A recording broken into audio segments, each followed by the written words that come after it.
আসানসোলের গির্জামোড় এলাকায় কংগ্রেস পার্টির কার্যালয়ের সামনে আয়োজিত এক অনুষ্ঠানে প্রায় 85 জন কংগ্রেসে যোগদান করেছেন। অনুষ্ঠানে উপস্থিত ছিলেন পশ্চিমবঙ্গ প্রদেশ কংগ্রেস মাইনরিটি ডিপার্টমেন্টের চেয়ারম্যান শামীম আক্তার। এছাড়াও উপস্থিত ছিলেন প্রসেনজিৎ পুইতুন্ডি, শাহ আলম, এস.এম. মুস্তাফা সহ কংগ্রেসের একাধিক নেতা ও কর্মী। নব যোগদানকারীদের কংগ্রেসের পতাকা হাতে বরণ করে নেওয়া হয়। এদিন শামীম আক্তার দাবি করেন, রাজ্য তৃণমূল কংগ্রেসের প্রতি মানুষের আস্থা কমেছে এবং বিজেপির আমলে একের পর এক দুর্নীতির অভিযোগ ও সাধারণ মানুষের সমস্যার কারণে অনেকেই বিকল্প রাজনৈতিক শক্তির খোঁজ করছেন। তার বক্তব্য, রাহুল গান্ধীর নেতৃত্বে কংগ্রেসকেই সেই বিকল্প হিসেবে দেখছেন বহু মানুষ, তাই দলে নতুন সদস্য যোগদানের সংখ্যা বাড়ছে। তিনি আরও দাবি করেন, কংগ্রেসের সাংগঠনিক ভিত্তি ক্রমশ শক্তিশালী হচ্ছে এবং তার প্রভাব 2029 সালের লোকসভা নির্বাচনে দেখা যাবে।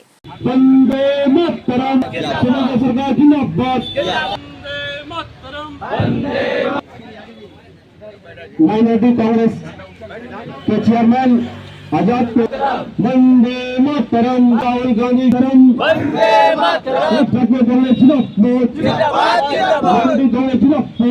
वंदे मातरम, वंदे मातरम।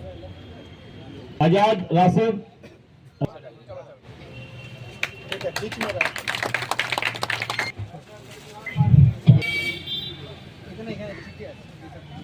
के बाद हमारे आसनसोल म्यूनिसिपल कॉर्पोरेशन आवाज देगा इमरान को। इमरान, आप अपने हाथों, बहुत ज्यादा हम लोग टाइम नहीं लेंगे तो हमारे मुमताज भाई का है, मुमताज भाई और एक संपदा को सम्मानित करने के लिए मैं आवाज दूं। वार्ड नंबर 80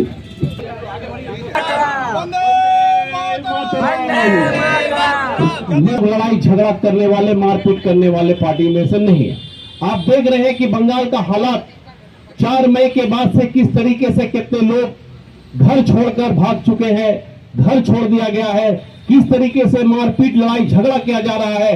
लेकिन आप देखेंगे कि 23 जुलाई के दिन जब हम लोग यहां से कलकत्ता शहीद मीनार के लिए जा रहे थे, रास्ते के ऊपर में किस तरीके से रास्ते में जगह जगह ट्रेन से मुस्तफा भाई लोग जा रहे थे, रास्ते में किस तरीके से अंडाला दुर्गापुर में मारपीट किया जा रहा था, किस तरीके से शक्तिगढ़ में, दुर्गापुर में रोड में पकड़ पकड़ कर मारपीट किया जा रहा था। इस तरीके से पूरे बंगाल में हमारे 50 से ज्यादा लोग हॉस्पिटलाइज हुए। बीजेपी वाले से हम लोगों की लड़ाई, हमारा नेता राहुल गांधी अगर देश में आज कोई अगर बीजेपी आरएसएस के खिलाफ में अगर लड़ रहा है तो इसका नाम राहुल गांधी है। आप लोग राहुल गांधी के ऊपर में भरोसा कर कांग्रेस पार्टी का आइडियोलॉजी पे भरोसा रखकर आप लोगों ने आज समर्थन किया है। आप कांग्रेस पार्टी के साथ में रहिए। जिस मोड़ पर हम लोगों की जरूरत पड़ेगी हम लोग रहेंगे। हम लोग भाजपा वाले से डरने वाले नहीं है। हम लोग जब अंग्रेजों को भगा दिए हैं कांग्रेस वाले, तो ये भाजपा वाले क्या, इसको भी आने वाला समय में हम लोग देखेंगे। যেটা আলম ভাই বলল, চোর ছেড়ে ডাকাত এসেছে। চোরেদের সঙ্গে আমরা 15 বছর ঘর করেছি এবং নিজের ঘর বাঁচিয়েছি। চোরেদের কাজ ছিল আমাদের ঘর ভেঙে নিজেদের ঘর ভরানো।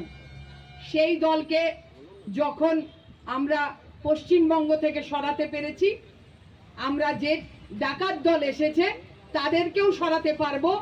আর পশ্চিমবঙ্গের বুকে কংগ্রেসের জাতীয় কংগ্রেসের পতাকা উড়িয়ে পশ্চিমবঙ্গকে সুন্দর ভবিষ্যৎ দিতে পারবো, এই বিশ্বাস আমাদের আছে। आपका स्वागत है।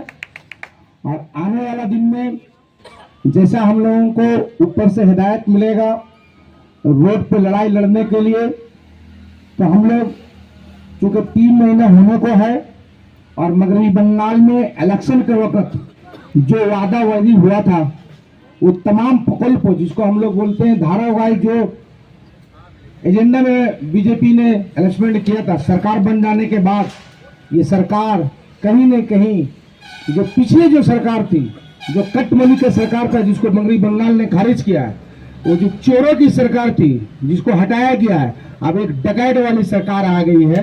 उससे लड़ाई हम लोगों को लड़ने की जरूरत है। क्योंकि आपने देखा 3 महीना होने चला, बंगाल को जनता का मिला क्या?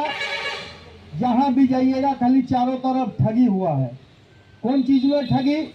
3000 रुपया करके लक्ष्मी भंडार का बदले आप लोगों का घर, हम लोगों का घर का माँ बहन को बोला गया था अन्नपूर्णा भंडार मिलेगा, लेकिन 1 करोड़ से ज्यादा नाम को काट के किसी को झूठा, किसी का तो एसआईआर का जरिया बोल रहा नाम काटा गया है, ऐसा करके 1 करोड़ नाम पहले बात दिया गया। उसका बाद भी क्या बोला जा रहा है कि जिसका घर में जिसका 2 तला मकान है, जिसका घर में गाड़ी है, जिसका घर में फ्रिज है, उन लोगों का नाम काटा जाएगा। तब उस टाइम चुनाव का पहले तो आप लोग नहीं बताए थे कि जिसका घर में टीवी है, जिसका घर में फ्रिज है, जिसका घर में गाड़ी है, कि आप लोगों का नाम काट देंगे। यही है बीजेपी का रवैया।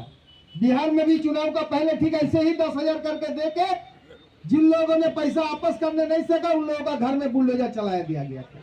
दिल्ली में भी ऐसे ही जवाब दिया गया था, लेकिन दिल्ली में आज तक वो पैसा किसी को मिला नहीं। यही है बीजेपी का चरित्र। बोला क्या गया था कि नौजवान भाई लोगों को बेकार भत्ता दिया जाएगा। आज तक ना फॉर्म फिलअप हुआ है, ना चालू हुआ है। एक्ट जो बना है ये सिर्फ कांग्रेसियों के लिए बना है। मैं बार बार कहता हूं, और कुछ दिन पहले प्रसन्नजीत दा वहां आए थे, केसी वेणुगोपाल जी ने कहा है कि कांग्रेस वर्कर को जेल जाने के लिए तैयार रहना होगा। वही कांग्रेस आने वाले दिनों में करेंगे जो मोदी के खिलाफ, शाह के खिलाफ, शुभेंदु अधिकारी के खिलाफ लड़ते रहेंगे, वही कांग्रेस कर सकते हैं। हमारे 6 साथी को मैंने यहां से हटाकर लखनऊ भेजा। लखनऊ जाने के बाद जब यहाँ ये इन लोगों का बेल हुआ, उसके बाद मैं वहां से, और साथ मैं कलकत्ते में रहकर भी डिप्टी कमिश्नर सेंट्रल डिवीजन से बात करता रहा, इमरान प्रतापगढ़ी से बात करता रहा, शुभंकर सरकार जी से। पूरी पीसीसी कांग्रेस ने माइनॉरिटी डिपार्टमेंट को मदद की। यहां तक कि इमरान भाई से लास्ट में मेरी बात हुई बेल से एक दिन पहले, बोले समीम कल तक ये यहाँ पर एक ज्वाइनिंग का प्रोग्राम था, तकरीबन 70 के आसपास, कितने 185 टोटल 85 लोगों ने कांग्रेस में शामिल हुए हैं। उनकी ज्वाइनिंग की प्रोग्राम थी, इसलिए मैं यहाँ ज्वाइन कराने आया था।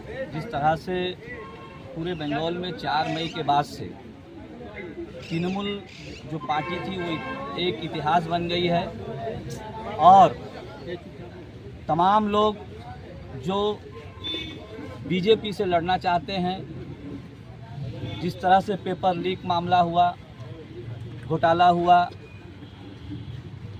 स्टूडेंटों पर लाठीचार्ज हुई, उन्हें घायल किया गया, राम मंदिर चंदा चोरी मामला हुआ, उसके बाद जिस तरह से पूरे देश में भाजपा के खिलाफ लोगों का गुस्सा है, उसी के तहत आज बंगाल के लोग हर ब्लॉक में कांग्रेस में शामिल हो रहे हैं, कांग्रेस परिवार में शामिल हो रहे हैं, ताकि 2029 में भाजपा सरकार को हटाया जाए, मोदी शाह का अंत हो इस देश से।